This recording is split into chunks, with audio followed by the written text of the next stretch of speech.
আমরা উপরোক্ত আমি যে কথাগুলো বললাম তার প্রেক্ষিতে আমরা নিম্নোক্ত কয়েকটি দাবি উপস্থাপন করছি। দাবিগুলো হচ্ছে, প্রথমত, আসন্ন যৌক্তিক নির্বাচন বিশ্ববিদ্যালয় প্রশাসনের প্রতিশ্রুত 27 নভেম্বরই অনুষ্ঠিত করতে হবে।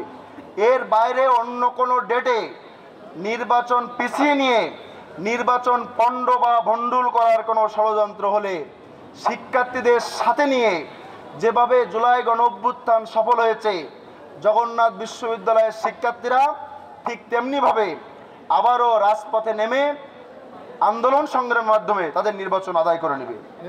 দ্বিতীয়ত, আসন্ন যৌক্তিক নির্বাচনকে কেন্দ্র করে ক্যাম্পাসে সর্বোচ্চ নিরাপত্তা এবং শান্তিপূর্ণ পরিবেশ নিশ্চিত করতে হবে। বিশেষ করে আমাদের ক্যাম্পাসের অর্ধেকের ও বেশি নারী শিক্ষার্থী রয়েছে।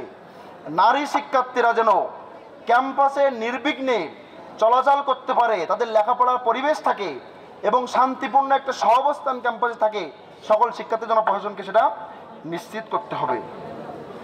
তৃতীয়ত, নির্বাচন কমিশনের পূর্ণ নিরপেক্ষতা ও স্বাধীনতা নিশ্চিত করতে প্রশাসনকে সক্রিয় ভূমিকা রাখতে হবে।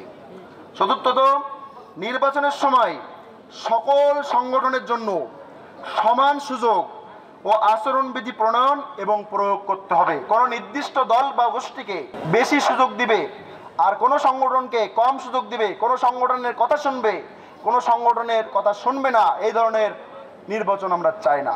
আমরা চাই লেভেল প্লেইং ফিল্ড, যে নির্বাচনে সকলের মত প্রকাশের অধিকার থাকবে, প্রত্যেকটি দল প্যানেল স্বাধীনভাবে কাজ করতে পারবে। 5 নম্বর, ক্যাম্পাসে অরাজনৈতিক, নিরাপদ ও শিক্ষাবান্ধব পরিবেশ বজায় রাখতে তাৎক্ষণিক প্রশাসনিক পদক্ষেপ নিতে হবে। অর্থাৎ যৌক্তিক নির্বাচনকে কেন্দ্র করে ইতিমধ্যে আমরা দেখতে পাচ্ছি শিক্ষার্থীদের মধ্যে একটা উদ্বেগ কাজ করছে। এই উদ্বেগকে কমিয়ে আনার জন্য প্রশাসনকে অতি দ্রুত উদ্যোগ নিতে হবে।